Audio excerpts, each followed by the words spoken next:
In part 2 of our series on Robert Durst, we pick back up with the mysterious murder of Susan Berman. We'll discuss the investigation into her death and how it tied back to Durst. Then we'll follow Durst down to Texas and his relationship with an older gentleman named Morris Black. Beginning in 2001, Durst would go on to face 3 different murder charges. One for his former wife Kathy, one for Susan Berman, and one for Morris Black. We'll detail all 3 of those charges and finally close the book on Robert Durst. I'm Mike. I'm Ian. And I'm Dave. When Robert initially decided to be interviewed for the infamous documentary we'll discuss tonight, his distant cousin Fred gave him some sage advice. Your best bet is to stay away, motherfucker. But stick around. Luckily for us, Robert did not heed that warning. This is Necronomipod.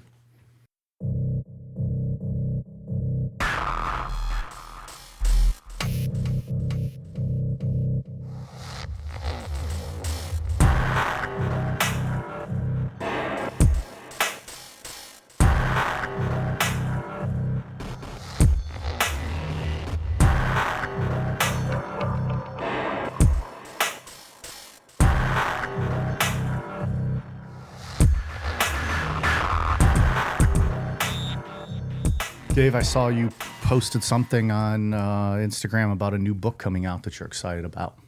What is that one? That is true. Came out Tuesday this week. New Gray Man novel in the series. Been waiting a long time. It's very good so far. I'm about 60% of the way through. Nice. You've read every preceding book? I have, yeah. Gotcha. It's my favorite. It's so good. So yes, thanks for asking. I'm loving it. Okay. How many has there been? 14 maybe? Oh, wow. That's a good chunk. I think. Who wrote the R.L. Stein? Mark Greaney. And this one's living up to the wait? How long has it been? Really? Well, it's like one a year, so it's been a year. I see. So if you read it in 3 days, you're like, well, fuck, now I got to wait. Try to pace yourself. Like, man, I got to know what's going on here.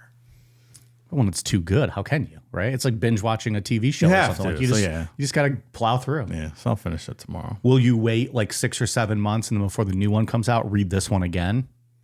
No, probably not. That's what I used to do with Curb. Before a new season came out, I would rewatch the old one. TV, I'll do that. Yeah, I rarely. Although I will say, I just read the new Jack Reacher season on Amazon Prime. Comes out tomorrow, so it's also very exciting in that regard. I was talking with Just Brew Jared about that, and he's stoked, but he's also pissed because they're dropping, 3 episodes tomorrow, and then it's 1 a week. Yeah, I hate the 1 a week stuff. Aren't we past that as a society? That's what we were saying. Just drop them all at once and let us determine how we're going to watch it. Yeah, right. That's how Max does it still. 1 a week, yeah. Yeah. Yeah, I don't like it. Is that what the show you guys are talking about on? They drop 3. No, it's Amazon Prime. Oh, okay.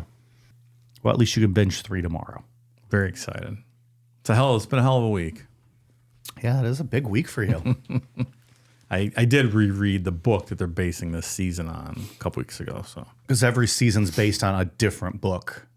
it has been so far, yeah. Up to this point. Okay. It's so much better without mini Tom Cruise as Jack Reacher, which was an absurdity. Because Jack Reacher is supposed to be some big jacked, like 6'5", huge dude, 250, yeah. Who plays him in the Tom Cruise. Yeah, not Tom Cruise. Who plays him in the show? Alan Richson, big dude. Seeing anything Fits else? good. I don't know where that guy came from. Plucked out of obscurity and put into this huge show. Is there a something Valley something football show from West Virginia? Something Valley something. I don't He know. was in something like that, but nothing I saw. He's Okay. perfect for the role, though.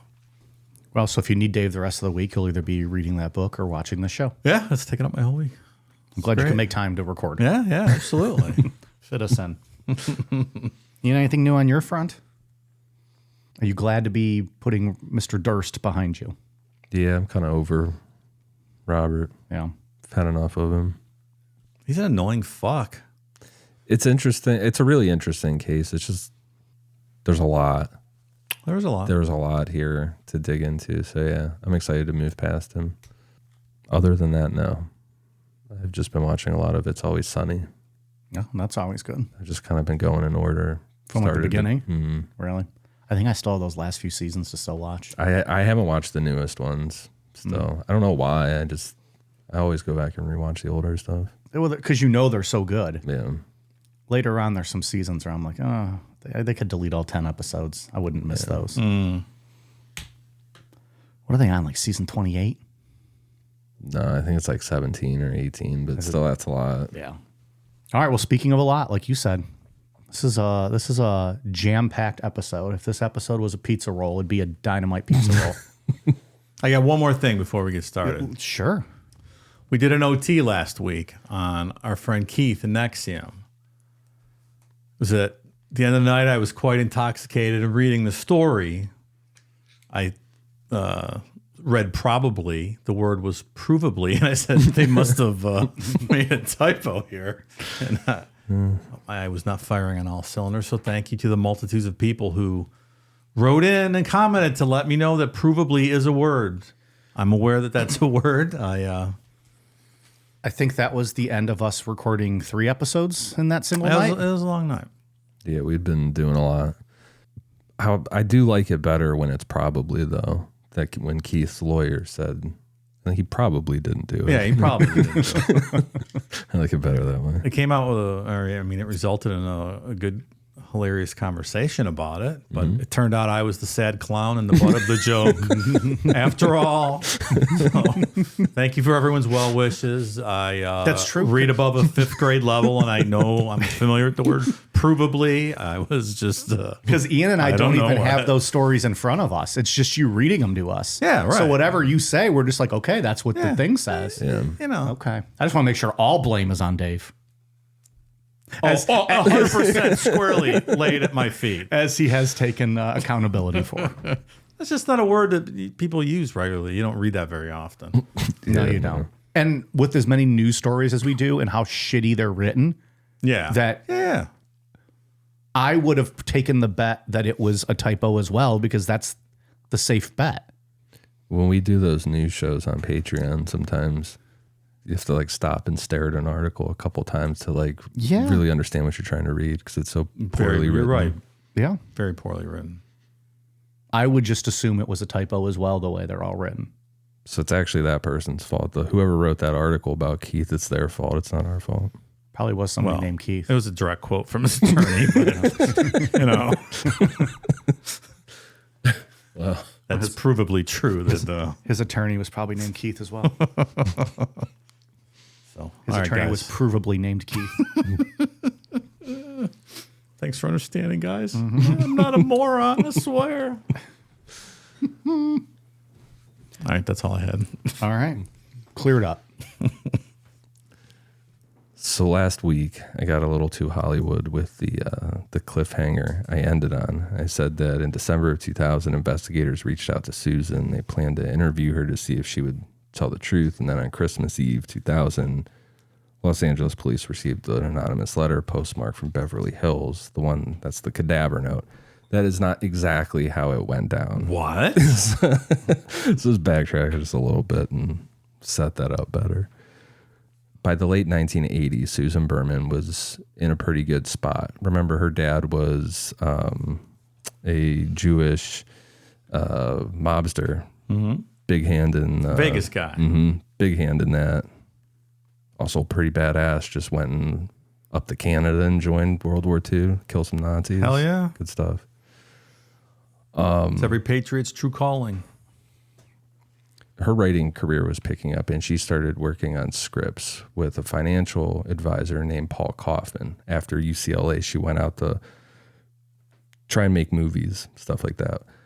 Their relationship turned personal fast, and before long, Paul moved in with her, bringing along his 2 teenage kids. Susan took them in like they were her own, becoming a permanent mother figure in their lives.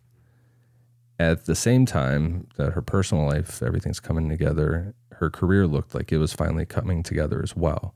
She was making the right connections, networking with Hollywood execs, and for a brief moment, it seemed like things were really falling into place. In the early 90s, Susan and Paul made a huge gamble. They threw everything into a Broadway musical project, convinced it was going to be their big break.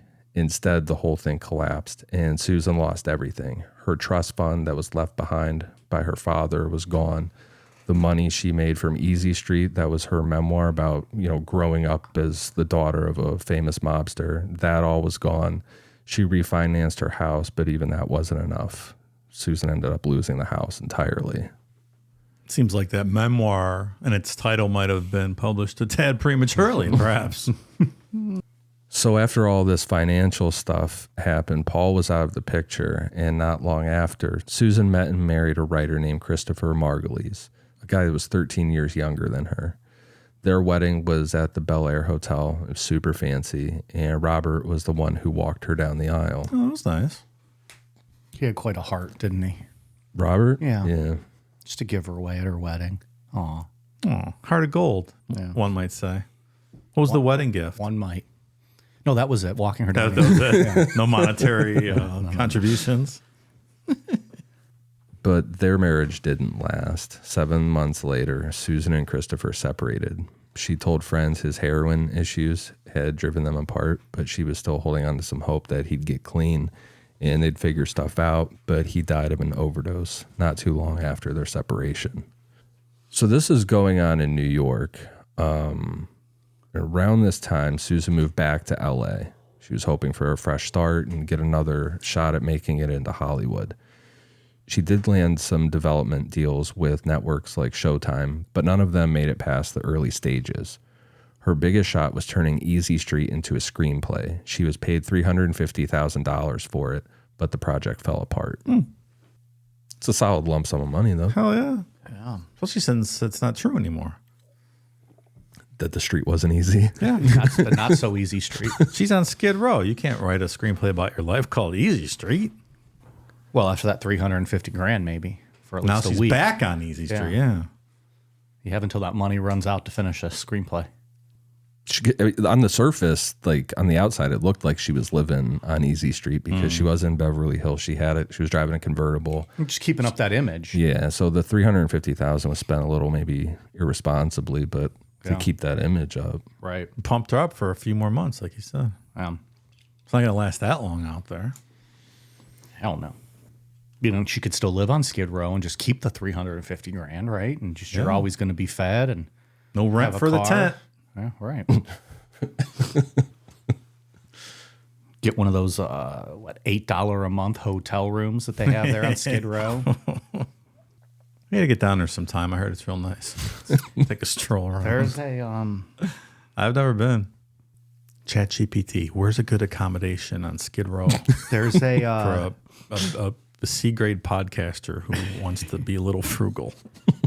There's a 1990 documentary. You can find it on YouTube that's narrated by Charles Bukowski. That's called The Best Hotel on Skid Row. Oh. And it's about, and it's him narrating, and it just shows you the tenants that are living there and just their daily lives. And I think it's about $8. It was 1990. It was $8 a month to stay at this. Wow. Goddamn. Like no hot plates, no pets. Flop house. Yeah, just a flop house kind of. And some of them were day laborers. They'd wake up at 4 a.m. and go to work. And then some of them were just drunks. And if they happened to score enough money, they'd go there. But it gets into like just all of Skid Row and how people would go to the all-night movies just to sleep, the homeless people. Yeah. And then at 4 a.m. they kick you out and they'd go right out on the sidewalk and just go to sleep there. It's good. You can find it on YouTube. It's real shitty quality, but you can find it on YouTube. It's good. So by 1999, that $350,000, like you guys said, it's not going to last forever. And Susan's life was falling apart. She had no steady work, no savings, and she was months behind on rent. She confided in friends about how bad things had gotten. She had nowhere to turn, and at some point she started considering reaching out to Robert. Susan's friends discussed the idea of reaching out to Robert for help, so we know that she did have this idea. The problem is that they hadn't spoken to each other since 1994, when Robert cut ties with almost everyone in his life after being pushed out of the Durst organization. Remember, that's when Douglas took everything over. So Robert just kind of shut everyone out at that point. He's pissed at the world. Again, I don't understand why. Like, yeah, that's what I mean. Like, dude, all I did was piss in the garbage can in the conference room. Like you acted like an asshole your whole life. Yeah. What? You passed me over? Wasn't he like a hippie for a while too, and went out to California, was just bumming around and didn't finish school. Open that store in the woods in Vermont. Literally did everything opposite of his dad asked him to do. And then was like, wait, what? Correct. I don't get the business. I thought you were just goofing. It's also to the point where Douglas was carrying a lead pipe around or holding one in his office with him. So, Yeah, like, do you really think you're getting the business when your brother has to walk around with a lead pipe? Yeah. It doesn't take strong business sense to even acknowledge that Robert probably wasn't on a good path to take over. And the rest of the family didn't want to be in the poorhouse when he ran the business into the ground. So, of course. I mean, I don't have an MBA, but I think it's safe to say when people have to walk around with lead pipes because they're afraid of you, and you're pissing in trash cans in the middle of meetings. That's not the path of success. I don't believe it is. Okay. Susan's friends encouraged her to reach out, and they were right. Robert agreed to help. He sent her 2 checks, each for $25,000. I'm not sure about the first check, but the second check was dated November 9th, 2000. And 2 days after that check was sent, the New York Times published a story by journalist Charles Bagley saying that Janine Pirro, the Westchester County District Attorney, had officially reopened the investigation into the disappearance of Kathy Durst. So this news sent Robert into a panic, but he already knew that it was coming. On October 31st, 2000, Robert's sister, Wendy, warned him that the family had been privately discussing the renewed interest in Kathy's case. They were tipped off on the side. So Robert wasted 0 time. By the time the article hit, he had already rented an apartment in Galveston, Texas, under a fake identity, which we'll get into all that in a little bit. So, like, his own family hadn't truly written him off. Like, if Wendy's kind of smartening him up a little bit and giving him a heads up, they weren't just like, okay, he's on his own. Like, this guy's a nut. I don't know how much of that is for Robert, caring for Robert, or for protecting the Durst family name and the image, you know? Like, here's what's going to happen. Just stay away and keep us out of this. Maybe. Yeah. I mean, he still controlled his portion of the owner, or not owners, however it was done, but he was worth a lot of money still on his own. Yeah, they like kind of cut off or anything. No, and they bought him out at one. We'll talk about that towards the end with his kind of business wife. I guess that's what I was thinking. Like, here's your fortune. Just go away. Like, let us just do our own thing. But it seems like, you know, even Wendy, and for some reason, was like, hey, just so you know. One, I think they're probably a little worried that if they can get shown to be complicit at all in Kathy's disappearance, they're opening themselves up for liability damages, I would think. And secondly, it's still a very public family. I'm sure they're keeping tabs on him to see when the next time he's going to embarrass them publicly. Just, you know, to stay plugged in the loop with that stuff with him. Yeah, I would. And you can see in the Jinx documentary when Robert's outside the building after, like, you know, while after, there's all kind of plainclothes people on the street with like cell phones and shit watching him. Like, they're keeping tabs on him, what he's doing. Which I guess, I don't know, you're in that world of talking billions of dollars. You probably don't want all that shit coming out. No, everything's going good with the business. And you look outside and your fucking deranged brother is stalking you and you're walking around with a lead pipe and you're like, what the fuck? It's a bigger miracle they just didn't have him whacked and just gone for good. That is true. I never thought of it that way. They have all the connections, I'm sure. I mean, clearly we were talking about this case. Like, they swept this under the rug, in my opinion. A lot of people knew about what was happening with Robert. Yeah. It would this maybe getting a little bit ahead of ourselves a little bit, but like, we wouldn't even be talking about this story if Robert didn't just shut the fuck up and not do the documentary. Yeah. You know, that's the only reason we're even talking about this. Yeah, absolutely. And I'm sure everyone else would have just kept going along with life as usual if he would have never done the documentary. Somewhere between November 11th and December 23rd, 2000, Robert and Susan spoke again. During that conversation, Susan told Robert that she had been contacted by the NYPD and they wanted to interview her about Kathy's disappearance. We brought this up at the end of last week, but the problem with this is that it wasn't true. Records later confirmed that no one from law enforcement had ever reached out to Susan. Oh, another fake news backtrack from Hollywood Ian over here. What the fuck's going on? Swerve, bro. A lot of people believe that Susan made it up to pressure Robert for more financial help because, you know, if there was one thing Susan had, it seemed like it would be leverage. She's more than likely the one who made the alibi phone call in 1982. That was one that misled investigators into thinking Kathy was still alive. But Robert, he was shocked to find out that law enforcement never contacted her. He was under the impression, even up until the trial that we're going to talk about in a little bit, that they were going to talk to her. He was completely dumbfounded at that. So it seems like she was trying to put the squeeze on him. Damn. Tough times call for tough measures, and she might have pushed a little too hard. Yeah. I think what this says, though, let me hold on to that thought for a little bit. We'll put a pin in it, Put a pin in it. as they say in the business world. Like Did your MBA because my school teach you MBA. that? Because my MBA. We'll circle back to that, Dave. We'll circle back. On December 11th, 2000, Robert married Deborah Lee Sheraton. That is a whole other layer to this story that we'll talk about at the very end. 8 days later, on December 19th, 2000, Robert flew to Northern California, and after that, his movements are really hard to trace. Safe to say it's not a honeymoon, and he was not with his new bride? He was not. They actually don't spend like any time together at all. Okay. Can you blame her?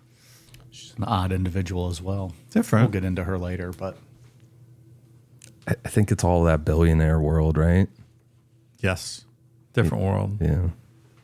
On December 24th, 2000, Beverly Hills police received a welfare check request for Susan. Her neighbor had noticed something was off. The front door was ajar and her dogs were loose, wandering around without anyone taking care of them. When the officers arrived, they found Susan face up on the floor of her bedroom. She had been shot once in the back of the head, execution style, at close range. The positioning of her body led investigators to believe she had been kneeling or, at the very least, turned away when the shot was fired. She never saw it coming. There was no signs of forced entry, no evidence of a robbery. There was nothing missing. Whoever pulled the trigger was someone that she trusted enough to let inside. A few days after the murder, Beverly Hills police received a white envelope with no return address, and the handwriting was in block lettering. Inside was a single sheet of paper that said cadaver, 1527 Benedict Canyon. And now we're officially where we left off on part 2.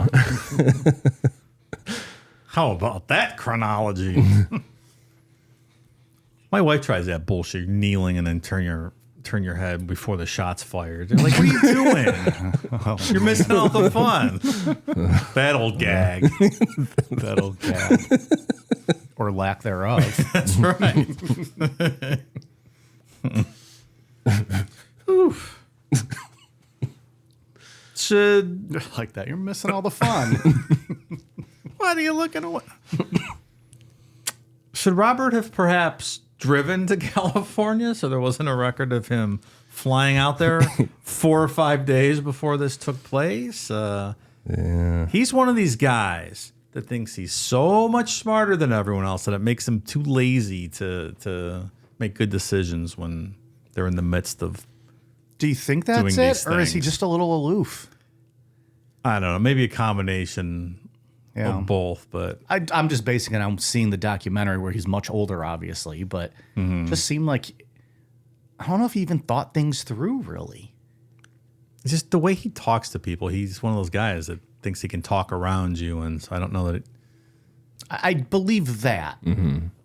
Yeah, I don't know. It can be either Just one, seems to but be just sloppy. Sloppy mistakes for sure. Can we also make the assumption that Susan knew where the body was or evidence of Kathy's murder? I would assume she probably does. Because these are extreme measures if all she did was call in a fake school kind of thing for you. You have to assume she knows the whole story, right? Yeah. I think so, too. Yeah, probably. She would probably be able to lead police to her body. Mm-hmm. If you believe that Durst killed Susan, you would have to believe that Susan knew, because why would he have to resort to killing her? If all the only That's my point, yeah. If the only thing she could really attest to is, I was just told to call in sick for her. Right. That's not Exactly. much. So It's very coincidental that he was on a plane out there a couple days right before this. I mean, it's funny how life works. Getting married right in the middle of that, too. he's a wild life, this guy led, huh? People are like, "Oh, congratulations, your marriage to Deborah." He's like, "Who?" "Oh, yeah, thank you." Whoever sent that note knew Susan was dead. You would think that, the reason for that note being sent was that they didn't want the body sitting there undiscovered for too long. But the one mistake was that the writer misspelled Beverly as Beverley. Loser. So back to Robert. Remember, he went down to Galveston, Texas, and rented a rundown one-bedroom apartment for $300 a month, living under his new identity, Dorothy Siner, a mute woman. He dressed in women's clothing, wore a cheap wig, and never spoke because his voice would give him away. He wouldn't be able to come off as a woman.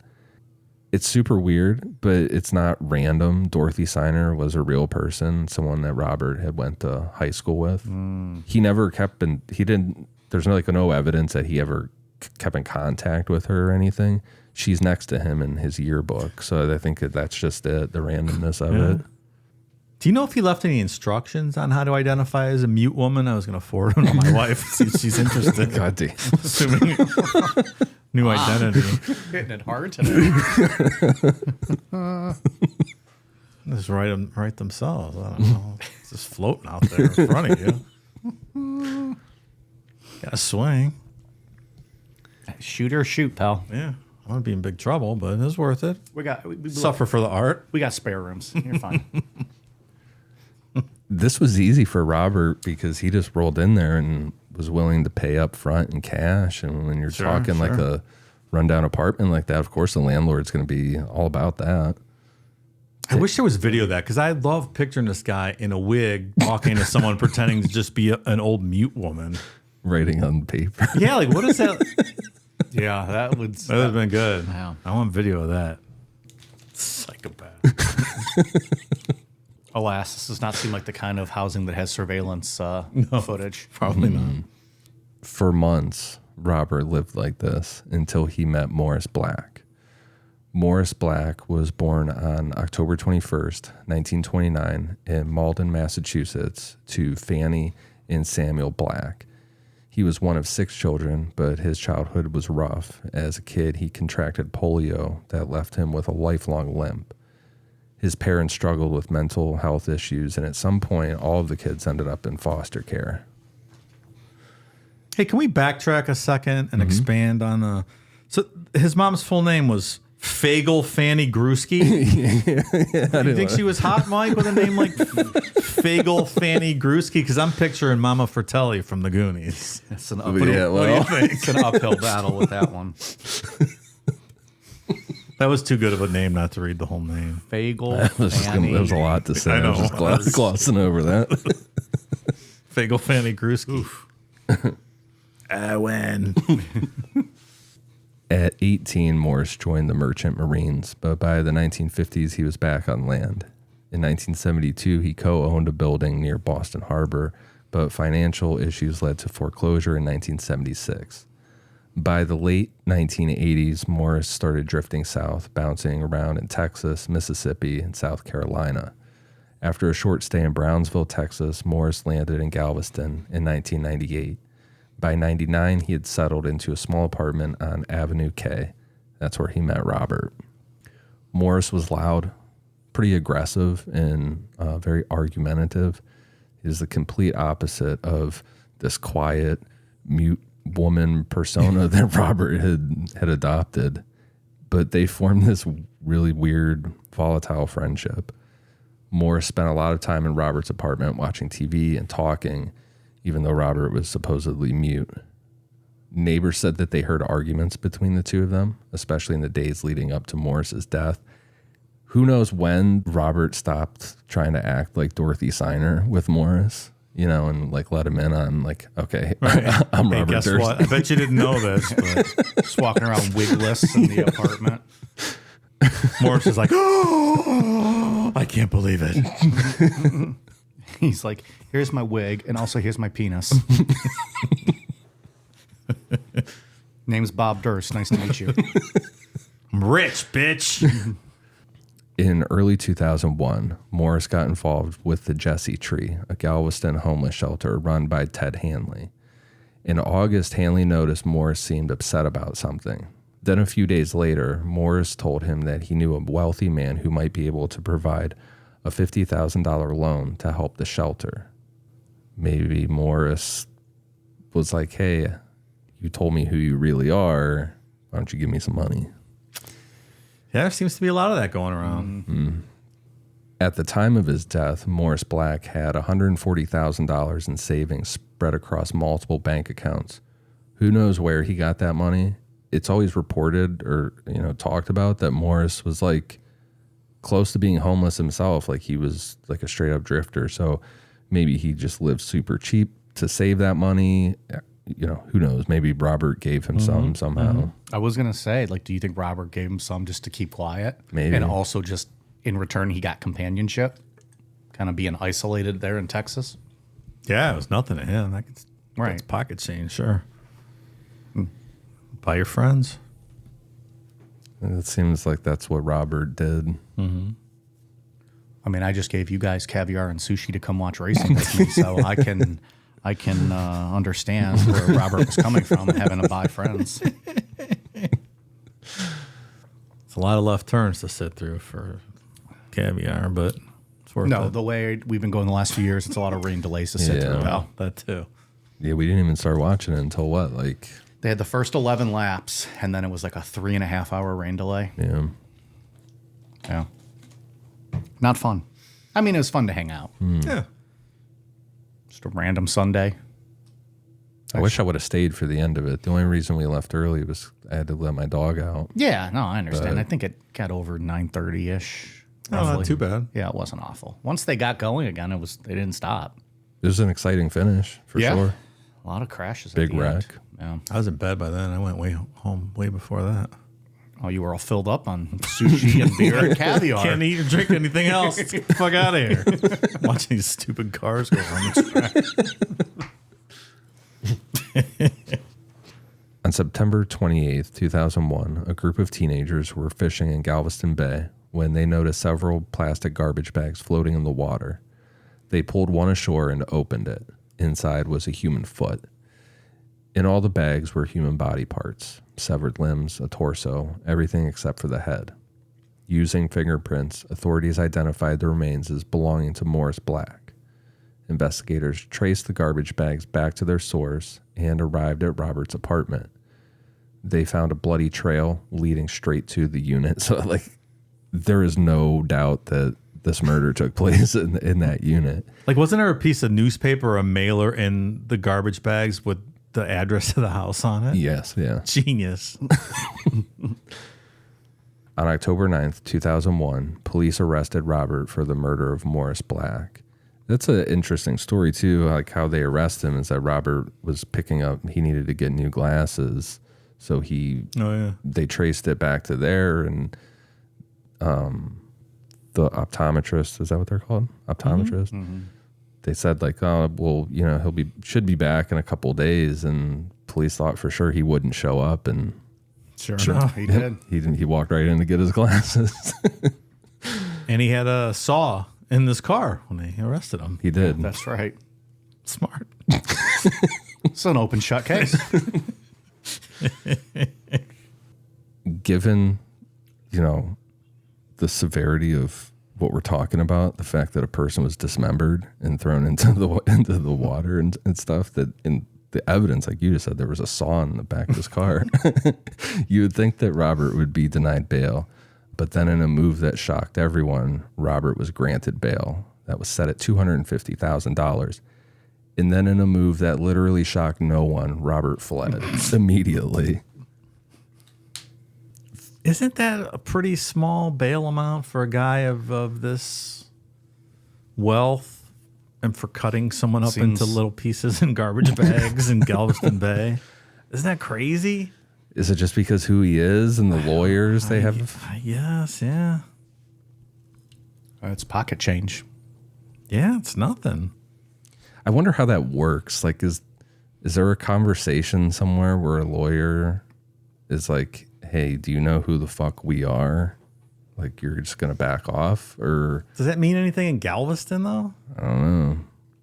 There's a reason that Robert went to Galveston. Like, he knew that that's where you go to kind of get off the grid and disappear. We talked about Galveston a lot and the Texas killing That's fields. right, yeah. There's a lot of shady shit going on in Galveston, you know. So, yeah, maybe you're right. How far does, you know, throwing around billion, you know, like that New York shit go on down there? Like, you ain't in New York City no more. Judge has a cowboy hat on. That's right. 6-shooter.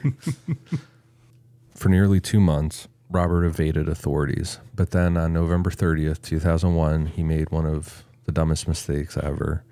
Robert walked into a Wegmans grocery store in Bethlehem, Pennsylvania, and was caught stealing a $6 chicken sandwich, even though he had $500 cash in his pocket. I'm very confident that Robert and Charles Zhang would have been made great friends. With the he just likes stealing dumb shit. All these guys. Dumbass.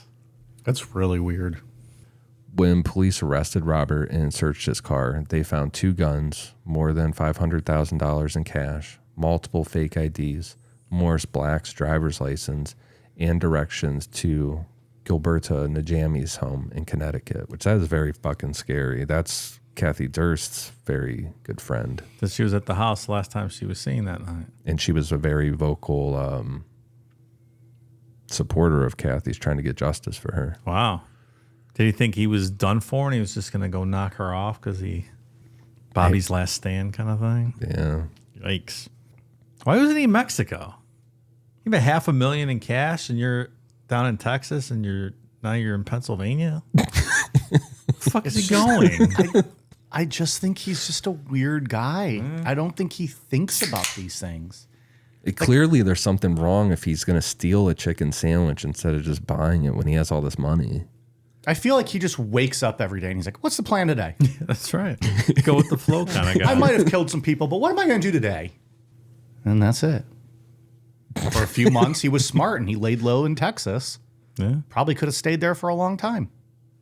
Well, he's clearly heading north, so if he's got that address, I mean, I bet that was where he was going. God damn. Probably. You know what sounds good? A chicken sandwich, but one I didn't pay for. Let's go to Wegmans. They also learned that Robert had spent part of his time on the run stalking his brother Douglas, that he was like kind of staking out his house in Katona, New York, while armed. Robert has had guns on him this whole time. Robert was held in Pennsylvania while his defense attorney, John Waldron, worked to delay his extradition. But eventually he was sent back to Texas to stand trial for the murder and dismemberment of Morris Black. By the time Robert went to trial for the murder of Morris Black, the case already looked airtight. Investigators had a mountain of evidence tying him directly to the crime. But Robert had one of Texas's best defense attorneys on his side, Dick DeGuerin, a high-profile lawyer famous for getting wealthy clients out of serious trouble. Dick DeGuerin. He fucks, right, Mike? The name like Dick DeGuerin in a cowboy hat? That's a pretty good name. It's not bad. Yeah. Was this also, too, the phone call he had with his wife, current wife, where they're like arguing over what attorney he should get? Yeah. And she's like very forceful about like, no, you need to do this and this and this. She was not a fan of Dick DeGuerin's for whatever reason. But I also wonder, like, given their relationship, like, did she even have his best interest in mind? Like, did she have alternative motives for what she was doing? So I don't know. No, I thought the Durst New York City lawyer is the one that she didn't like. They were arguing over something. Wasn't it? I don't remember. She didn't like the DeGuerin- family lawyer. They're like, because her argument was that's the family lawyer. He's looking out for your family, not you. And she was pushing for DeGuerin. DeGuerin was a part of the argument, I believe. She was pushing against the New York lawyer. That's what I remember. Yeah. Anyways, I mean, I don't think it's relevant. It was just, just thought it was weird hearing them like fight about that. Yeah, they fought about stuff like there's some interesting money fights in season 2 of the Jinx. There's one part in that where they're arguing about money and the veil kind of drops on Robert for a second. Like he actually gets mad and he's like, pay the fucking bills. And I'm like, oh shit. Like There's Bobby. Yeah, like the veil dropped for a second. Yeah. Cause she's like debated, like the lawyers hadn't gotten paid and stuff, whatever. And You got to pay them. It helps. But that's why I also think like maybe she was just like, let him go away. I'm getting my money. you mean she wasn't really in love with Robert? I think she might not really be in love with him. I just need to keep him close enough that he doesn't divorce me. Yeah. Because she's got to be thinking at this point, well, this motherfucker's never going anywhere, so he'll probably die in prison now and I'll get all that money, right? Yeah, right. It's the smart money would have been on. When you dismember somebody, it's pretty tough to think Usually. that you're going to just continue your life. Yeah. She's more humoring him, right? Like, Yeah. okay. Well, he just wanted that chicken sandwich. Dick DeGuerin's legal strategy was Robert would admit to dismembering Morris Black's body, but argue that it was in self-defense. Instead of fighting the evidence, Robert's team embraced it, flipping the trial into a debate over whether Robert actually committed murder or if he had just panicked after a tragic accident. The jury wasn't going to be deciding whether Robert had chopped up a body. He was already admitting to that. They were asked to decide if the killing itself was intentional. They went to turn it around town. Mm-hmm. Bold move. Bold move, DeGuerin. Let's see how that works. Let's see how that plays out. In an even bolder move, Robert took the stand, which is crazy in a murder trial, especially something like this. Yeah, no doubt. Robert claimed that he and Morris Black had gotten into a struggle inside his apartment. Morris was getting evicted, allegedly. This is according to Robert, and he had put the eviction notice on, like taped it on the wall and then shot a gun at it, shot this .22. So Robert comes out of the bathroom and they start struggling. And in the middle of this fight, the gun accidentally went off, killing Morris, shot him in the head. I will say that there is no bullet hole in the wall to support that. Weird. But, it just never gets brought up, and it's pretty plain as what day. do you mean? There's a whole picture of it and everything. Mm-hmm. Robert panicked and he was afraid of being arrested. So he cut up Morris Black's body, stuffed the parts into separate garbage bags, and then dumped them into the Galveston Bay. They actually didn't sink and they continued to float. And so Robert freaked out and went back the next day. And there was one bag that was found slit open. Nobody knows what, was in that bag, but Morris Black's head has never been found. So presumably Robert went back the next day and saw that all these bags were floating and was like, well, I can't do anything with all of them, but I at least will get rid of the head. Half measure. I applaud the initiative. It worked out because, there's no forensics at that point. You can't tell whether Morris was shot in the back of the head, in the forehead. Is this guy thinking that many steps ahead? I think Robert just lucked out with this idea.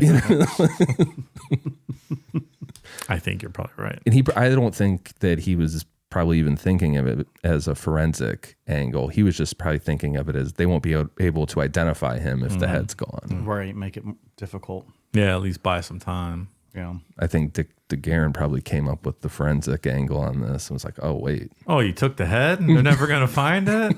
We don't know how he was shot. On November 11th, 2003, just 5 days after deliberation, the jury came back with their verdict.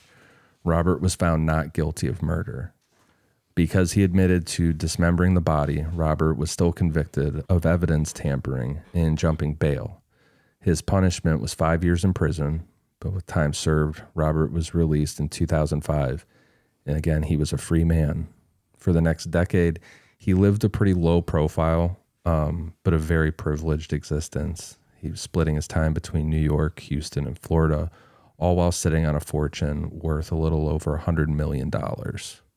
It's a nice number. Not bad. Not Skid Row for him. No, sir. This is another one of those situations where they only charged him with the capital crime, and there was no manslaughter option or anything like that. So when they worked that defense in there, it was enough to get an acquittal on the capital murder charge. And I think if I was sitting on that jury, I would come to the same conclusion. You don't know. You can't prove. There's the reasonable doubts there. You don't know for sure. Well, they had the lead detective in the courtroom admit that they could not rule out self-defense. Yeah.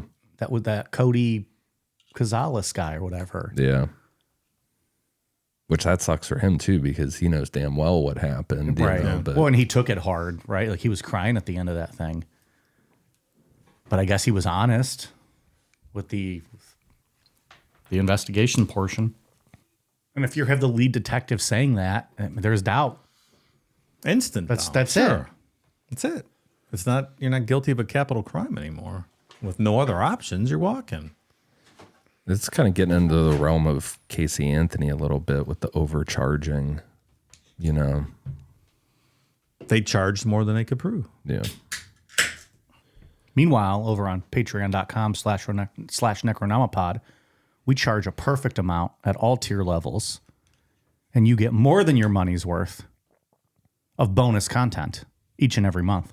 That's true. It's patreon.com/Necronomipod. That is provably accurate, Mike. Thank you for telling me. Well, it's probably accurate, but I could just be speaking out of my ass. There might be some canceled patrons that are like, no, fuck those assholes. They provably suck. This show is sponsored by BetterHelp.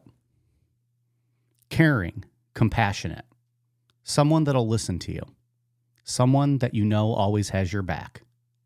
You know, we often hear about the red flags we should avoid, but what if we focused more on the green flags in friends and partners? If you're not sure what green flags look like, therapy can help you identify them, actively practice them in your relationships, and embody the green flag energy yourself. Whether you're dating, married, building a friendship, or just working on yourself, it's time to form relationships that love you back. Therapy teaches us ways to weed out negativity or weed out red flags and focus more on positive energy and green flags. By finding the green flags within ourselves, we're better able to find the green flags in others, which helps us establish and maintain healthy, happy relationships. Therapy can also be helpful in learning new positive coping skills, setting boundaries, and empowering you to be the best version of yourself. Therapy is not only for those who've experienced trauma. So if you're thinking of starting therapy, why not give BetterHelp a try? It's entirely online and designed to be convenient, flexible, and suited to your schedule. All you have to do is fill out a brief questionnaire to get matched with a licensed therapist, and you can switch therapists at any time at no additional charge. Discover your relationship green flags with BetterHelp. Visit betterhelp.com/necro today and get 10% off your first month. Again, that's BetterHelp, HELP.com/necro. Fast forward to 2010, a movie based on Robert's life was released. It's called All Good Things. It's named after the Vermont health store that he and Kathy had owned in the 1970s. And the movie did not shy away from making accusations. Ryan Gosling played Robert, Kirsten Dunst played Kathy, and the film strongly implied that Robert had murdered Kathy, as well as implied that Susan was the one that made the fake phone call to Kathy's school. Most people assumed that Robert would be furious about it. I think anybody would. You'd be like, oh my God, there's a fucking, huge Hollywood movie being made about the fact that, saying that I'm a murderer. Yeah, why are they bringing this up again? Right. Who told them this story? I killed Susan Berman already. She didn't sell the rights to it. But instead, Robert loved it. He's like, can I come to the premiere? Can I walk the red carpet? Rather than being offended or, freaking out that he's being portrayed as a murderer, Robert embraced it. He reached out to the film's director, Andrew Jarecki, and told him that it was the most accurate portrayal of his life that he had ever seen. Phenomenal, this guy. This guy's something else. How is The Jinx not like billed as a comedy documentary? That's right. Or like a mockumentary? Mm-hmm. Like this is literally like this is as good as Best in Show and Spinal Tap. Oh man. It's hard to even try to put yourself in that mindset of like a Hollywood movie being made. Like Kirsten Dunst is playing the woman that you killed, and instead of freaking out or anything, you just love it enough to go out of your way to contact the producer. He called him. He's like, Andrew Jarecki, remember when you made that movie about me and implied that I killed my wife? That was awesome. I saw that movie. I don't remember it being very good. I didn't. I was gonna watch it for this, but I watched it a long time ago. But Was this the last movie Kirsten Dunst has made? Because no, she was in Civil War, the A24 one. she was in Civil War. She was pretty good in that. But other than that, Okay. I can't tell you the other thing she was in before that. good to know. I Spider-Man. have not heard of it. That's the only thing I think of with her. I have not heard that name in so long that until reading these notes, I was like, oh, that's right. She is a person that has existed in my life. It's at one point in time. Not in my personal life, but No, that's only Florence Pugh. You only have eyes for, only have a nose for, right? I had a nose and mouth and an ear for her when she was farting all up in my face. Not the worst dream I ever had. No, absolutely not. After talking to Jarecki, Robert agreed to do an interview. At first, it was just supposed to be a DVD extra, but then it evolved, becoming a full-blown HBO documentary series that we've all watched, The Jinx. Between 2010 and 2015, Jarecki and his team spent hours digging into Robert's story, and Robert, believing that he's smarter than everyone else, sat down and answered their questions against everybody. Like his lawyers all said, please don't do this. What are you doing, dumbass? I also like how it was supposed to just be a DVD extra. And then Robert's like, no, let's just like do a full thing here. Let's make a big thing of it. After that first interview, he's like, oh, Roberts, you're very good at this. You're very intelligent. Would you like to do this again? Jarecki's like, I'm going to milk the fuck out of this. I didn't know what we had here. Is it possible all his murders are self-defense and he wasn't really the monster that we may think? What does defense say? That he's the unluckiest man ever? Something like that. Something. Because all these people keep dying around him and stuff. Being murdered. Maybe Susan Berman actually killed Kathy and he didn't even know about it. She just disappeared because Susan really loved him. And then when he went out there... Susan attacked him. Yeah, and the gun accidentally went off in the back of her head. Something like Execution that. Right. And she's kneeling and turned her head away when she shouldn't have. Maybe not. During the filming of The Jinx, two damning pieces of evidence came out. The cadaver note, the handwriting match, and the hot mic bathroom confession. For years, investigators suspected that whoever had written the cadaver note was the killer. You'd have to be. But up until The Jinx, there was no direct proof tying Robert to that note. That changed when Susan Berman's stepson, Sareb Kaufman, was going through Susan's belongings and found an old envelope from Robert. The handwriting was identical to the handwriting on the cadaver note. Both were written in block letters and both misspelled Beverly Hills as Beverly. Like, that is a fucking crazy It moment. really is. And he's like trying to say, oh, they're both just block letters. Isn't that what you would use when you address an envelope to someone? Block letters? Okay, pal. I haven't written in block letters since I was 4 years old. It's literally the same writing. But I also haven't killed 3 people, so, you know, we're not the same person. I've slayed. Allegedly. I have not killed. I guess there's a difference. My attorney will tell you all about it. When Jarecki showed Robert the 2 notes side by side, he had no explanation. Robert's demeanor changed immediately. His eyes start blinking rapidly. He starts swallowing and then like burping and gagging kind of, which afterwards people like family members and stuff said that was a tic that he did when he got in trouble or was caught with something. Uh-oh. After the interview, Robert went to the bathroom and he had no idea his mic was still on. This is something that happened earlier in the show, like episode 2 or 3, where his lawyer had to step in, like, "Hey, your microphone's still on." The lawyer is like, "Hey, shut the fuck up.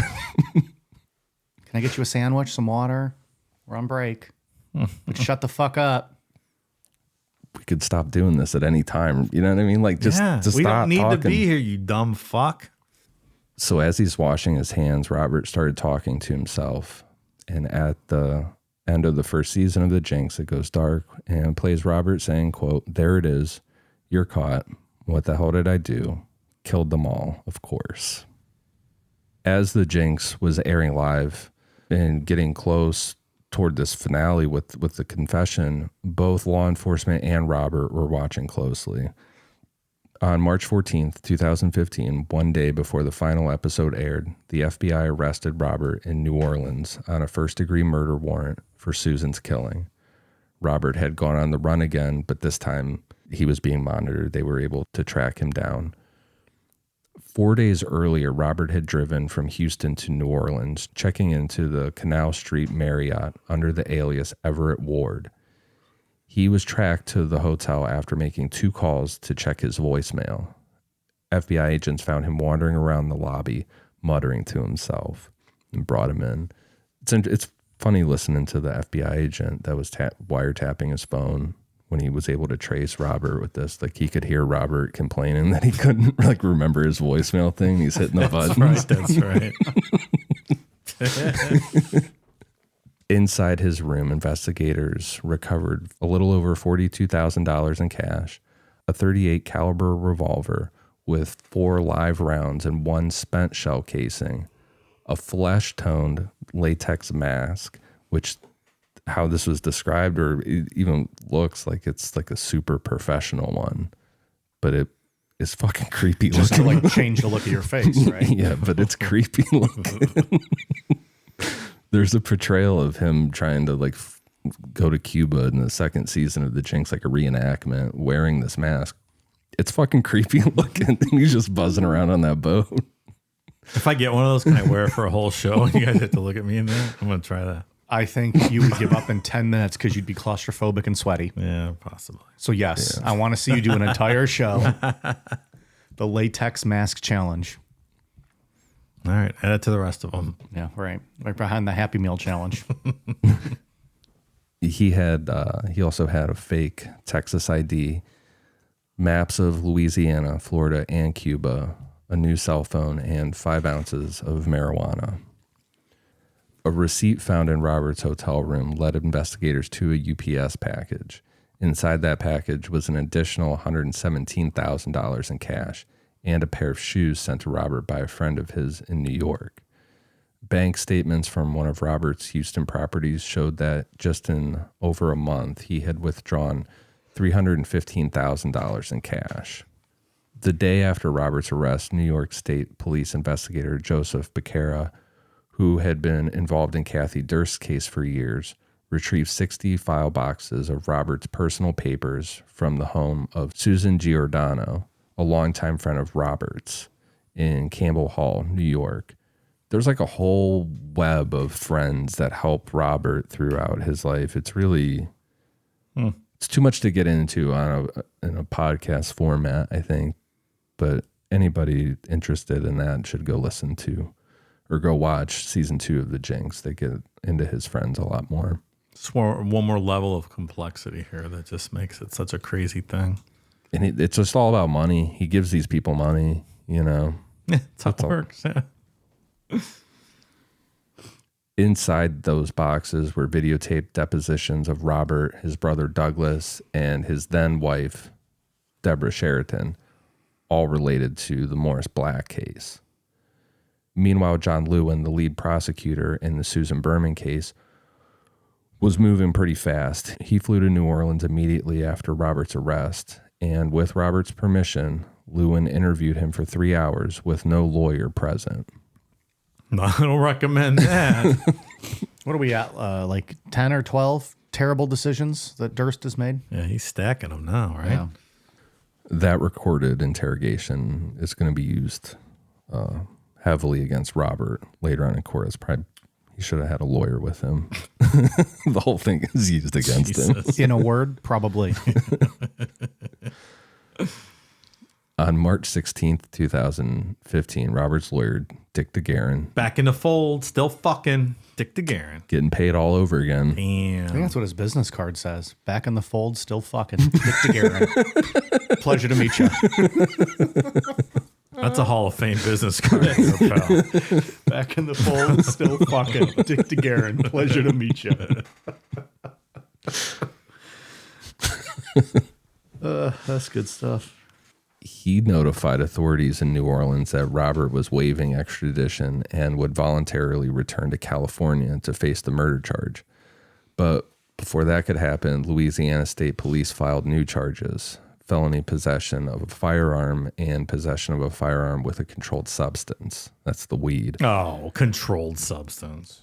We are now at Always Sunny level of making a graph of all of his charges in different states. That's right. This stalled his return to Los Angeles. A week later, a Louisiana judge denied Robert bail, agreeing with prosecutors that he was a flight risk. And this gets so out of hand and stupid. Like, we could do a whole page on the legalities of this whole thing that Louisiana was doing over the guns. Like, I don't know if somebody was just trying to make a name for themselves and like try to charge Robert and do all this craziness, but it went on for a while. Eventually, they dropped those charges on April 23rd, 2015. So Robert's trial for the murder of Susan Berman was then set for later on. I think it was September of 2015, but his defense team successfully delayed it multiple times. By the time he finally appeared in court, he was frail and visibly aged. His lawyers tried to argue he was too sick to stand trial. They pointed out the fact that he had bladder cancer and past surgeries. He had hydrocephalus in his head. He had to get this like That shunt in his head, to drain. but the judge wasn't buying it. The trial finally began in March of 2020, but within days, COVID-19 shut it down for over a year. When proceedings resumed in May of 2021, Robert's team once again tried to have it postponed, citing more health issues. The judge refused, and a month later, Robert was hospitalized after being found, quote, down and not in his wheelchair. But prosecutors pointed out that jail calls revealed he had been discussing faking dementia or using COVID as an excuse to get a mistrial. Doing the old Junior Soprano bit, huh? Trying to get out of going to court. Robert, and this is all season 2 stuff of the Jinx, but he talks on the prison phone pretty loose. Like, he really doesn't care about what he's saying. Hey, remember when you were mic'd up in the bathroom talking? You thought no one was listening. Same thing here, pal. Right. This is not a secure line. Jail doctors cleared him, and on June 14th, 2021, Robert returned to court, frail, wrapped in a blanket, and attached to a catheter bag. He looks like shit once this comes he looks around. bad. Robert took the stand again. I don't know, maybe he thought that he had some of the Morris Black magic left in him, because he did charm the jury. He was making them laugh and stuff. But for 14 days, John Lewin relentlessly cross-examined Robert. 14 days is a long time. Isn't it? Ooh. He opened himself up to that shit too. Like, that's long. And I know he's gimmicking his health a little bit, but he's probably not in the best of health, and he's an old guy. 14 days is a long time for anyone, let alone someone of that age. And to remember what you said every day for the past 2 weeks to keep your story straight. Don't get me wrong. I don't feel bad about it. I'm just saying, like, that's crazy. That's a long time. And he can't hear. He's got like the tablet. He has to read the questions that John Lewin's given him. Well, he's good at that from his days of being a woman, right? A mute woman. He has to like write things down, and Came so naturally to him. I'm sure. He has a history of being able to pull this one off.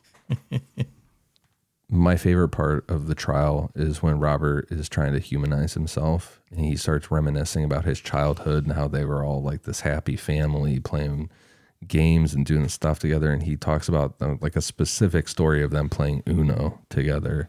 And then when Lewin gets to cross-examine him, he hits him with the Uno wasn't released until 1971, pal. You were like almost 30 years old and just poked holes in all that shit. Perhaps he meant go fish. Just got his card games mixed up. He's an old man. Maybe they were a drinking family. He was playing asshole or kings. I love playing asshole. I love ass. I have not played that in so long. That was so fun. We used to play that all the time. For hours. I gotta get that back. I'll do that again. What is it? How the rules go on that? It's Uno-esque, but different cards have different rules, and throughout the game, every player is a different position. If you're the president, you can make anyone drink at any time. Vice president, all the way down, and you can make anyone below you drink at any time, and then you add rules as you go, kind of thing. It's like, I guess, the very simple way to explain it. Take their best cards when they're dealt. Yeah. Asshole, give me your 2 best cards. Yeah. That was a fun nasty. game. It gets real nasty. You can get your feelings hurt real quick in that game. Thumb roll. Oh, you didn't do right. no thumb. Where's your thumb? Oh shit, I forgot all about thumb roll. The second to last person is always the beer bitch. So they always have to, make sure everyone's stocked. And then the bottom is the asshole who, shit goes downhill. And it's like you feel awful. And like you're like, this game fucking sucks when you're the asshole. Then as soon as you're president, you're fucking abusing everybody else. It's like the prison experiment thing. That's exactly what this game is. That's it. I still haven't spoken to a few of my friends because of a couple asshole names. They're out there seething tonight right now. So like the Uno thing with Robert lying, like it's a got you moment, I guess, for everybody else. But not really for Robert, because he lied multiple times while under oath, and he admitted that during the trial, and he admitted that he lied during the trial for Morris Black as well. Then Lewin went just all in on it and asked him, if you had killed Susan Berman, would you lie about it? And without hesitation, Robert said yes. Like, okay, well, that's the end of the trial, pretty much, right? Smart. This is the exact playbook of how to get convicted of a murder. On September 14th, 2021, Judge Mark Wyndham gave the jury their final instructions. It was time to deliberate, and 3 days later, they came back with a guilty verdict. Robert was convicted of first-degree murder. The jury found special circumstances. He had killed a witness and lied in wait. That meant that he was facing life in prison without the possibility of parole. Then a month later, Robert was sentenced to life in prison. So he was sick. He wasn't able to be there for it. And they went ahead and sentenced him anyway. But like, no one fucking told him. Everybody just left. Like, How do his attorneys not go immediately talk to him? they all went on a vacation. Like all of them, Dick DeGuerin, all of them were like, oh yeah, we're out of town. Bye. Dick DeGuerin didn't be Karen, huh? No. Was October 21, like, were there still like COVID restrictions that like maybe they couldn't see him right away? And so it got pushed off, and then they were all like, oh fuck, we're all out of the country. Did anyone talk to Bobby? Yeah. Who? It's wild in season 2 when they're like, so how did Bob Durst find out that he was sentenced to prison? Dick DeGuerin's like, I don't know. And then they go to the next lawyer and they're like, how did he find out? And the guy's like, That's a good question. And they just like keep going down all these people that should have told Robert. And It probably was just some prison guard that was just like, hey, by the way, we're going to be real close. That's right. Guess what, fella? yeah. But it's just all the money in the end. They all just took off. They got their paycheck and fuck you, Robert. 2 weeks later, authorities in New York officially indicted Robert for the second-degree murder of Kathy Durst in Westchester County. But that trial never happened. On January 10th, 2022, Robert died in prison. He was 78 years old. And then in one last legal loophole, Robert's conviction was erased. Because his appeal process hadn't been completed, California law dictated that his murder conviction be vacated, which meant that in the eyes of the law, Robert Durst died an innocent man. How about that? Did they ever find any actual evidence on Kathy Durst, or were they just going to do a circumstantial based on the confession?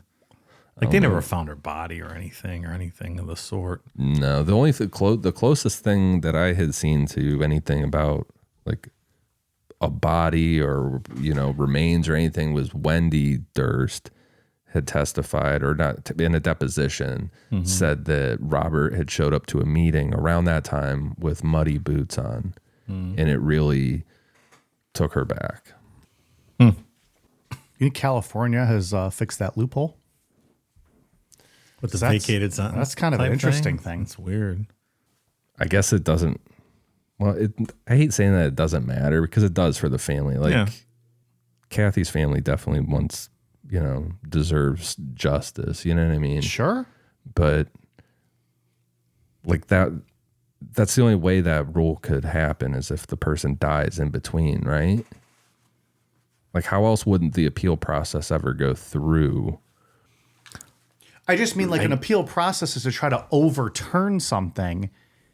So it's weird that I don't see how it would just be like, oh, well, it's vacated because the appeals never got to see its way through. Maybe it's just kind of maybe it's a weird verbiage that they had. Maybe there's an automatic appeal on a conviction on that sort of crime, and until that process completed, like the whole that it's not an official conviction. Officially complete across the board, and if you die in the middle of that process. Yeah. Just supposing. Who knows? Right. Can't get into Everything and go that deep. Fucking Newsom better get on that and check that shit out. So Deborah, she wasn't just Robert's second wife. She was and is the gatekeeper of his wealth, his legal safety net, and ultimately his heir. Their December 2000 marriage didn't have anything to do with love. It was a calculated move designed to protect his assets just weeks before Susan's murder. And when Robert died, Deborah inherited everything, his trust fund, every last dollar. Yet she never attended a single day of his trial. She sent a very high-profile lawyer to the trial every day to report back to her. That's close enough. Come on. It's busy. Her lawyer's a very scary person, too. He's a very intimidating dude. I would not want to have to deal with that dude in court. He's a scary... Yeah? Yeah, he's very intimidating. Like, I can only imagine how much that dude gets paid an hour, too. Like, he looked... Just sit in court all day and he take looked notes. so perfect and put together and stuff. By the time she met Robert, Deborah was already deeply entrenched in New York real estate. She built her career selling foreclosed properties, then founded B&B Investment Partners. It was a firm specializing in real estate investment with all female agents. That was like her gimmick. It was all women. That all fell apart. She eventually stopped paying her employees. So there was all kind of like class action lawsuits and shit going on against her. And that's around the time that she met Robert, and Robert kind of bailed her out. And that's what started their relationship. That's like back in the late 80s, I think. They never lived together. They weren't a real couple. In a 2003 jailhouse letter, Robert himself wrote that he never really considered Deborah his wife. In 2006, when Robert sued his own family, fighting for a bigger share of the $8 billion Durst organization fortune, Deborah was right in the middle of it. She helped him out with everything, and Robert settled for $60 million, and she helped manage every dollar. Sounds nice. She's just, I'd settle anything for $60 million. That's right. it's not bad. Here's some other weird shit before we get into the very end of this. After Robert's conviction, it was revealed that John Lewin, the lead prosecutor, had vacationed at one of Deborah's properties in the Hamptons. So I don't know if that's all. That's fucking weird. That's a little weird. I don't know why, but it just seems... Well, does she own a bunch? No. Like, it's pretty specific. Like, she owns a fucking, like, crazy multi-million-dollar place in the Hamptons. Yeah, there's some reason why that guy stayed there. I can't really figure out what the connection would be exactly, but... Just thinking about how I would like to own a crazy multi-million-dollar place in the Hamptons. That'd be all right. That'd be all right. Wouldn't suck a bit. Nope. She owns a lot of stuff, too. With Robert's money, she has set herself up as a real estate. Is she currently looking for love? Maybe. Hit her up. All right. Hey, like I said, shoot or shoot. I'm gonna slide into her DMs. She sounds like a very lovely woman with a great business acumen, and I don't think she's ever committed a crime in her entire life. I'm not worried about any of that. I just need her to sign some legal documents to make me her husband, and then I will wait out her death. She also had this guy that she was clearly with, not married to, but in deposition, she had to admit that she was in a romantic relationship with this guy. Okay. And that the only reason she never pursued a marriage with him was because of Robert's money. There's a phone call that gets played where Robert is calling from jail because, again, he doesn't know or doesn't care that all this stuff is being recorded. But he calls this guy's house from jail and asks for Deborah. And him and this guy are laughing it up, talking. And then he's like, hey, honey, Robert's on the phone. Robert Durst is a cuck. Yeah. I have one from that we forgot to mention not that I forgot to mention from the Jinx I thought was interesting is that he had a fanboy on that jury, the Morris Black one, that he ended up hanging out with later. Like they became best buds. Oh, so weird. It's just fucking weird shit all around. Was he the foreman of the jury? I don't remember if he was a foreman or not, but he loved to talk, loved to get in the cameras after they acquitted him, and then they started hanging out and stuff. And he was Robert gave him money too. Oh. Robert gave him a check. And that guy's wife was cleaning Robert's apartment. And that's right. They were asking him, they're like, have you ever went to his apartment? And he's like, no. And they're like, have you ever went with your wife when he cleaned there? And he's like, no. And they show him on camera doing it. These people are all so fucking stupid. But you see them walk out with bags of shit. Like they were taking stuff. The Jinx also had some issues. The cadaver note was one. The filmmakers held on to this evidence for nearly 3 years before turning it over to law enforcement. That is the most damning piece of evidence against Robert. Yeah. And, it probably should have gone directly to the police rather than sitting in a safety deposit box while they build the documentary. It would have equaled a couple more years. This piece of shit had to sit in prison. Yeah. Likely. Also, Robert's bathroom confession. We talked about it earlier.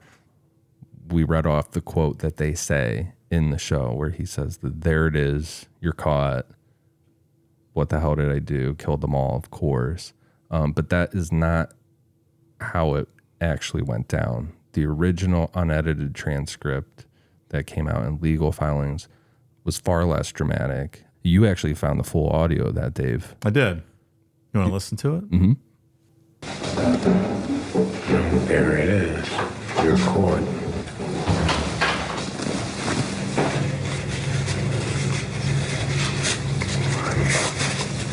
You're right, of course. But you can't imagine.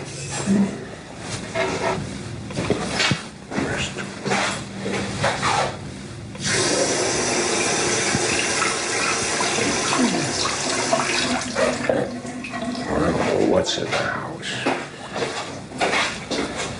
Oh,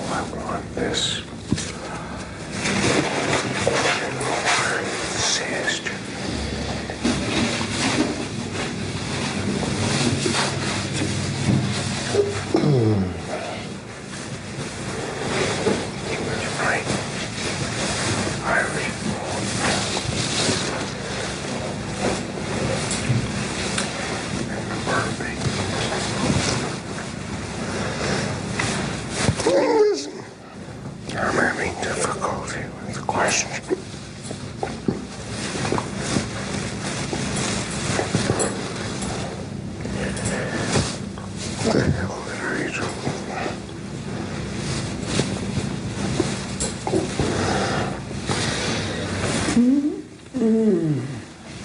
Kill them all. Of course.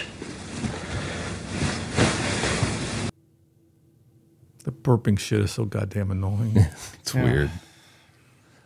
Essentially what they did is they just took the very beginning where he says, there it is, you're caught, and they cut everything and then piece of the other, which it doesn't change the fact that that Robert's guilty of what he did. It just gives his defense ammo because they're like, look, they fucking edited it. They went all Right. Hollywood on it, just like I did last week.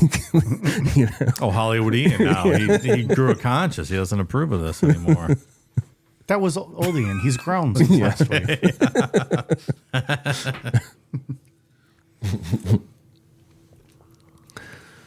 The FBI looked at Robert as a potential serial killer, but there doesn't seem to be any reality to that idea, at least like nothing that they've said publicly. There are a few cases that get tied to Robert, though, stories that on the surface seem like, you know, just coincidence, but they leave just enough room for doubt. One of those cases is Lynn Scholes. She was a freshman at Middlebury College in Vermont when she vanished without a trace on December 10th, 1971. She had just finished her first semester getting ready for the holiday break, and by all accounts, she was a typical college student. There was nothing in her background to suggest that she would run away or anything like that. But sometime that afternoon, she was last seen standing at a bus stop, and after that, she was never seen again. That same day, Lynn had reportedly visited a small health food store in town called All Good Things, Robert's health food store. At the time, Robert was 28 years old, and you know that was when he was, by all accounts, trying to build a normal, stable life with Kathy. Middlebury was a quiet town, and as a local business owner, he would have been a familiar face. Reports suggest that Lynn stopped by the store that day, and if that's true, then it's entirely possible that she and Robert interacted on the day that she disappeared. There's no direct evidence linking Robert to her disappearance specifically, but it's just a weird coincidence. It's quite a coincidence, though, if coincidences were real things.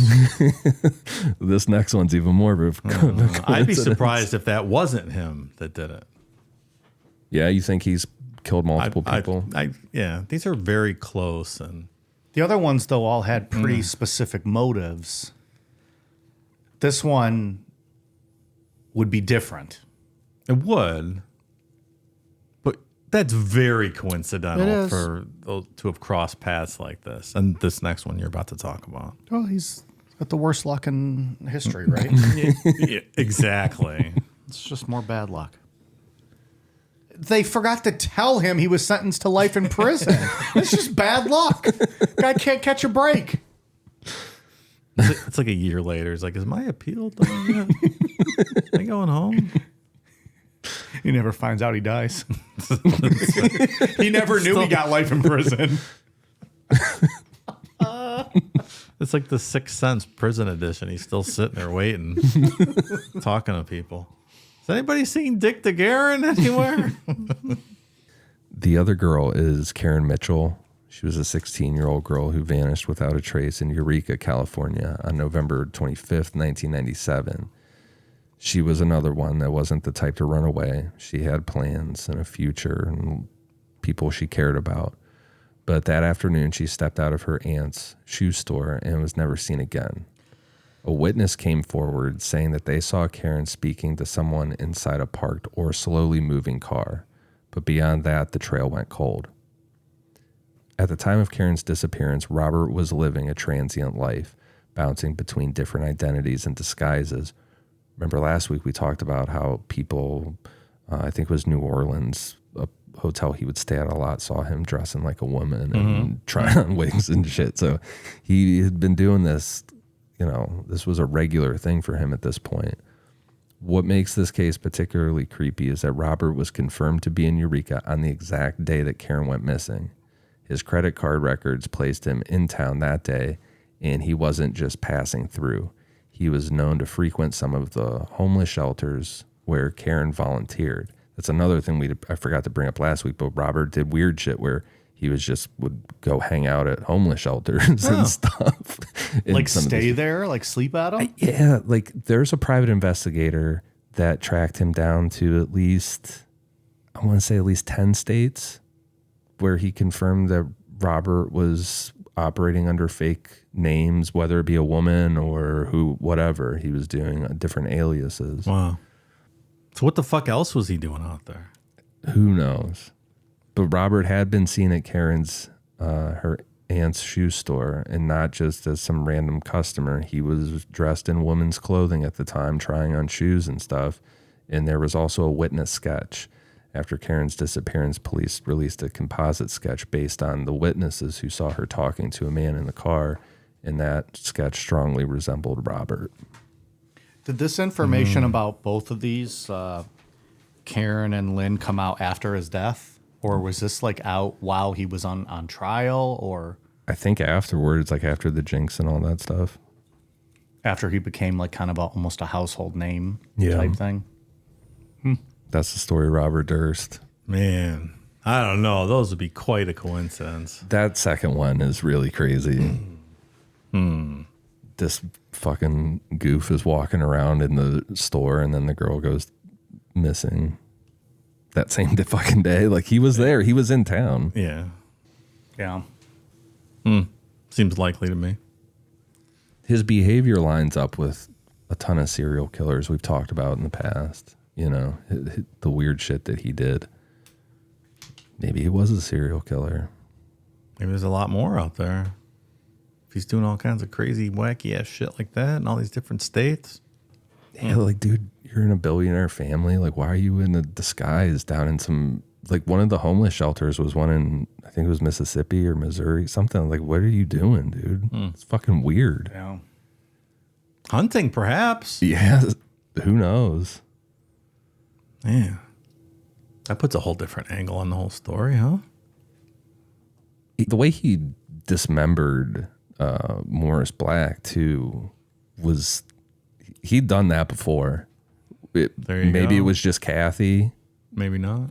Maybe he had done it more than just that, but he had definitely done it before. It's interesting. We always talk about serial killers and the randomness of their killings. And maybe he was successful a little bit, but it was the three people that were, close to him that just kept him in the spotlight nonstop. He never kind of had that period where he went under the radar. Also, he was a terrible criminal, but He is the worst criminal ever. And he's just so I don't know. He's not imposing at all. He's just a little man that you wouldn't really. like a strong breeze would knock him on his ass. Yeah. It's hard to picture him dismembering Morris Black. Yeah. Yeah. I know in the trial stuff they talked about like the strength and like specifically like, how the arms were snapped off, whatever. And it's like trying to picture Robert doing that is That's a good point. it's weird. But he's got it in him, clearly, Clearly. because he didn't deny it. Killed them all. Yeah, right. Killed them all. You forgot a couple burps in there. Yeah. It's like, killed them all, of course. Well, all right. Anything else, Ian? And you'd watch The Jinx, obviously. Yeah. Was there any books or anything? I think you talked about a book last week. Yeah. Easy Street, you're going to want to read that Easy one. Street. Where is it? It's follow up, Not So Easy Street. That's right. Retracted. That's the next one. Retracted. That's just the name of it. Yeah, the one book was A Deadly Secret by Matthew Burbeck. It's good, but he has some questionable opinions, I think, of women in general, I think. Okay. Who, Robert or the author? No, the author. He said there's some weird stuff in the book. It's good for information, but maybe not all the opinions. I know Janine Pirro also wrote a book about this, but I decided to skip her. I didn't really care for her opinions on stuff. She was the New York district attorney. What was her title? Westchester County DA. Westchester County DA. She seems like she's often intoxicated when she does her show on television. She has a show? Fox News show. Oh, okay. She sounds like she might be hitting the sauce before some of those shows. Okay. Allegedly. Just one man's opinion. She's like a Nancy Grace type, kind of. That's why I skipped her book, because there was some drama with her. I don't remember what it was specifically, but there was some stuff after the Jinx came out and stuff with her, too. So It's a hell of a story. yeah. Yeah, it is. This guy got away with it for a long time, though. Lived a better life than he deserved. It sucks for Kathy's family. You know, it doesn't seem like they're ever going to win that lawsuit. Yeah, how can you not get a successful, civil judgment if they had enough to file second-degree murder charges? You don't, She's just, it's crazy. that woman has all of Robert's money, and she owns so much real estate, like millions and millions of dollars worth of New York real estate that she has bought with Robert's money and operates. Just fucking heartless, right? Yeah. You got all the money. Why not just pay the fucking lawsuit? Just because you're fucking heartless. Yeah. Really? She's like, I didn't kill her. I ain't paying nobody. The end of the documentary shows Jim McCormick playing with his grandkids, and then his daughter is there, and his daughter looks exactly like Kathy. Yeah, exactly. And I understand the money and like the justice, but I think he won in the end, as far as just being, like what he has around him. Like, Deborah will die with millions of dollars, but somewhere karma will get her down the line. She might shit herself or something weird, like right before she dies. Like, it might not be big karma, but All right. when you put out like literally, small she might karma? shit herself. Yeah, and then she maybe. dies, and everyone's like, "Oh, you pooped your pants." Well, because your ghost then has poopy pants for all eternity, right? yeah, So you can always smell shit when there's the ghosts around. You're like, Right. "What the fuck's that smell? Is the dog shit in the house? What is that?" Zach's like, what were you eating? Yeah. We can smell your ghosts. We know it's shit itself. yeah, it might not be huge karma, but if you put out all that negativity all the time and like that heartless shit, Let's just hope it's revisited, I suppose. yeah, it'd be nice to see them to win that, but I mean, considering where it looked like it was where it was going to go, I mean, better outcome than a lot of people thought for a long time. yeah. A little bit of justice, a little bit of holding him responsible, I guess. Minimal, but no, he's up in heaven with Jesus now. What are you going to do? Him and Michael, right? Michael Jackson, they're all up there. Yeah. That was a very random thought. But the Michael Jackson's yeah. up there. Why? He's always talked about on that show. He went to the big booty hole in the sky. Mike. every time I think, nowhere. every time I think of heaven, I think of Michael Jackson. Who doesn't? Who doesn't? That's very interesting insight into where your head goes. He's on some done it to things. me playing the little jingle.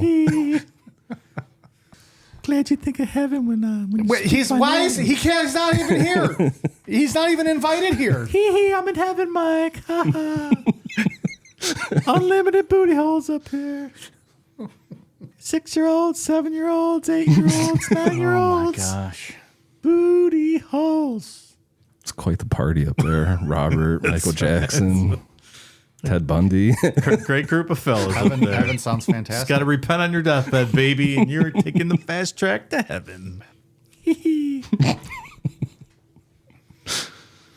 Well, all right. Any final thoughts, I guess? We kind of went through them. Yeah, I'm good. Dave, you got anything else on this No, just what I've stated. Glad it's a little bit of closure, I suppose. Yeah.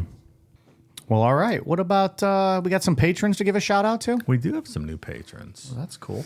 Thank you to new patrons Kelly J, Reno Babe, Carrie Cocky, Amy, Dale Burke, Hannah Martin, Josh Allen's third leg. Let's go Buffalo. Wow. I'm very excited about the Josh Allen. It's a couple weeks too late, Yeah. right? Kelly Cherry, Kate Turns, Sydney Gabrielle, Jay Deff, Bridget Dye, Rowan, Major Balls of the USS Cunnilingus. Major Balls reporting in for duty, sir. Hope that balls is spelled with a Z. No. Not my major. Jillian Bond, Megan Weaver, Ben, Jonathan Singleton, Justin Keach, Brianna Perry, Shelby Page, Glenn Hampton, Angelique, Stacy Rich, Firestarter, Fire with a Y. Uh-huh. Sounds like a professional dancer. It does. Becca, Danny Edson, David, Colette Berry, Amanda Gross, The Ridge, Thomas Nowlin, Jennifer May, Maddie Berg, Tom Sanders, Blue Chew Guru. Oh, expert in the use of the Blue Chew supplement. Michelle KB, Adam Shonen, Carla Pridmore, and Mike Novak. Thank you, new patrons. A world of amazement and true wonder awaits.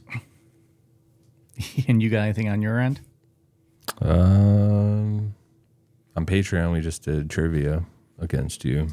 That's right. We was did a fun. new trivia. We haven't done one in a while. That's true. It was a good time. It's always fun. Won't spoil the outcome. And I might have scored my first victory ever.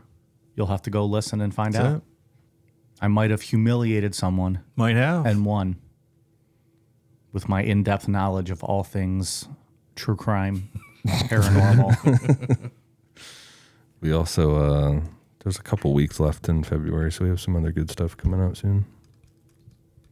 Yeah, we're going to have a fun month. I'm digging it. Yeah. Patreon.com/Necronomipod. All different kinds of options for you there.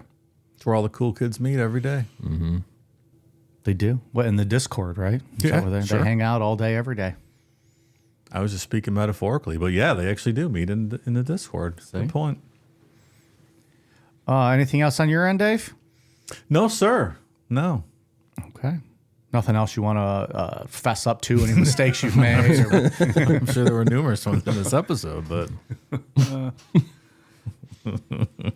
All right. Well, we are on Twitter, Facebook, Instagram, YouTube at Necronomipod, Patreon.com/Necronomipod, Amazon.com, search Necronomipod for all of our merch, and Necronomipod.com.